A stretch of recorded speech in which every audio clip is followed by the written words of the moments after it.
Hey, it's me, Morgan Lee, and in this series we're turning some of my favorite recipes vegan.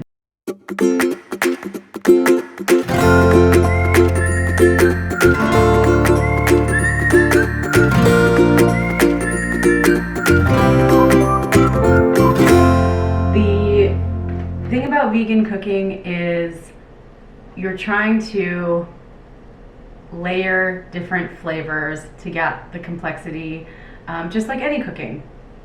So how we're going to start is we are taking this beautiful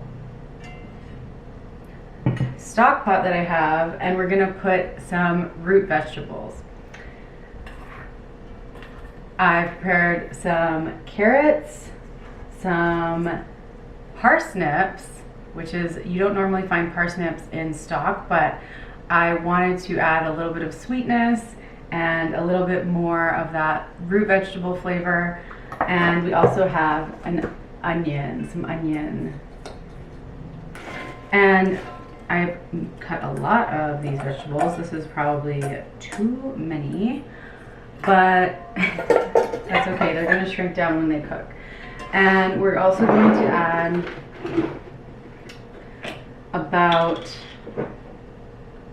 I think we're going to add about a quarter cup, if not half a cup of oil. And that's because if you've ever seen chicken broth before, oftentimes it has this lovely layer of fat on the top from the chicken skin and other things. So we're going to add maybe a half a cup of olive oil into here. And we're going to toss these around, and we're going to cook them on the stovetop and sweat them down, and we're going to get all those delicious flavors from the carrots, parsnips, and onions into this oil. What we're basically doing with the carrots, parsnips, and onions right now is a method called confit. We're using a lot less fat than normal, actually, even though it seems like I'm adding a lot. And confit is when you cook something, it's supposed to be when you cook it in its own fat. So duck confit is duck roasted within duck fat. But with vegetables, they don't have fat, so I'm adding olive oil. Well, I can use this big, enormous bowl for no reason. I'm going to do half of these dried. These are sliced shiitakes, and I'm going to do half of these full shiitake caps.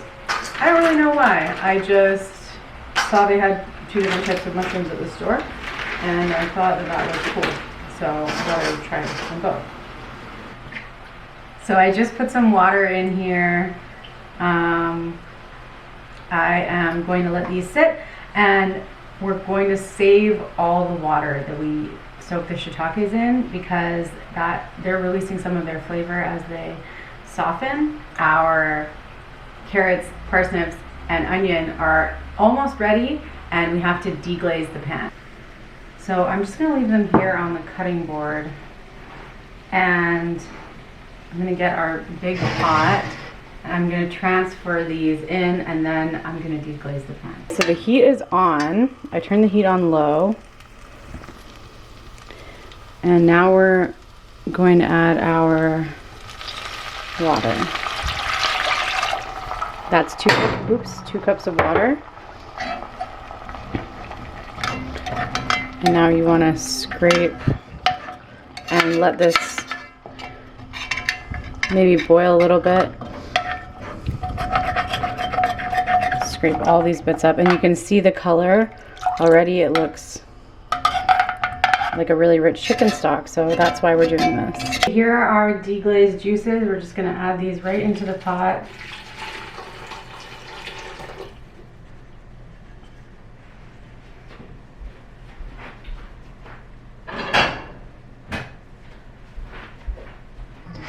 And same with our mushrooms and liquid.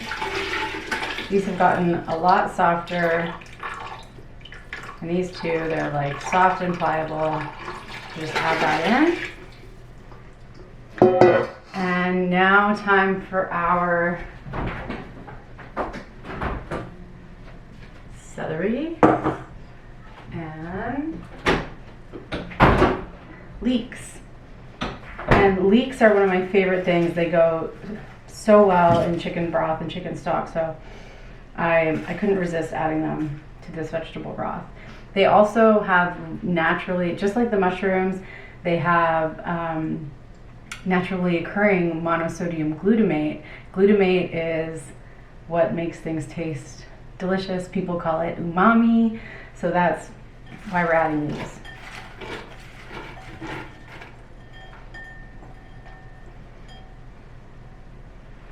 And celery, it's a classic for a reason.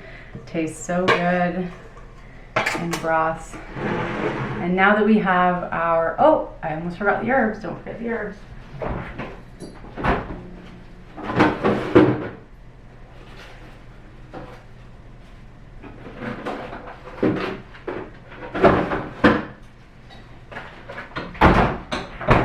So I'm adding a crap ton of herbs. We have a bunch of celery, and don't worry, we're gonna strain this so you don't really have to do much. So celery, a little bit of rosemary, a little bit goes a long way. Rosemary is so delicious. I'm not gonna take it off of the stalk because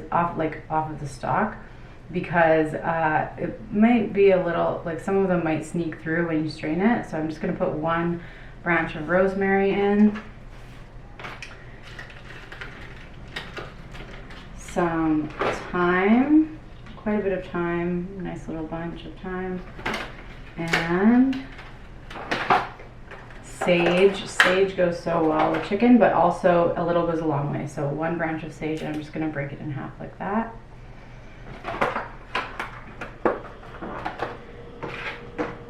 And, oh, wow. One big bay leaf. Maybe one big one, one small. 2 bay leaves.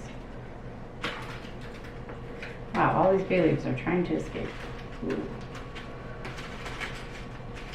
Okay, get in there. Now just add water to cover. I'm gonna fill this pot all the way up and simmer for an hour and a half. An hour and a half might be a little bit too long. Maybe an hour would be enough. You just want it until all the vegetables are very, very soft and it seems like they've all released their nutrients and their flavors into the water.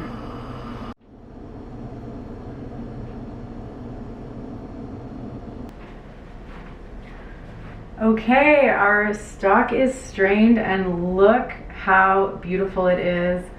I'm so happy with how the color turned out, and it smells amazing. It smells so much like chicken soup. It's like great. I'm just gonna give it a little taste. There's no salt or anything in this because it's just a stock, and you can see the nice little bit of fat. For everybody who normally eats chicken broth but would want to try a vegan broth recipe, you would not be able to tell from looking at it that this is not chicken broth. I'm gonna mix some of this really good flavorful olive oil back in here before I get a taste. But if you put this in the fridge and you don't want that fat anymore, even though it has so much flavor, if you wanted to skim some of that off, you could. I wouldn't do that, but you always could. Okay, I'm gonna mix this back in.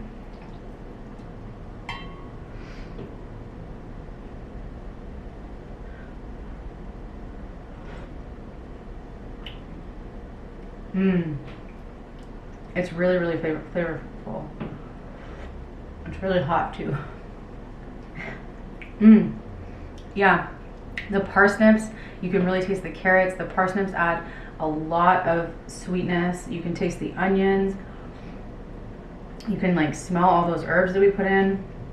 I don't think we went overboard with the rosemary or the sage. It's just a little hint in the back, which is what we want. We don't want any of the herbs to overpower the broth because You can use this in whatever recipe you want, whether you're adding rosemary or sage, or whether you are adding any other herbs or flavors. That's the whole point of stock. You really don't want any one flavor to be overpowering another flavor. So that's it. That's our beautiful stock ready for our next episode. Actually, our next episode is going to be how to make vegan pie crust. So tune in next week for that recipe, and then in the future we will use this stock to make our delicious pot pie. Thanks for watching, everyone, and please remember to keep it fresh. Thanks so much for watching till the end. I hope you learned some new techniques. I've started putting the ingredients lists in the description box below. I love any feedback, so please don't hesitate to comment. And if you like what I'm up to here at Miss Produce, then please subscribe to my channel.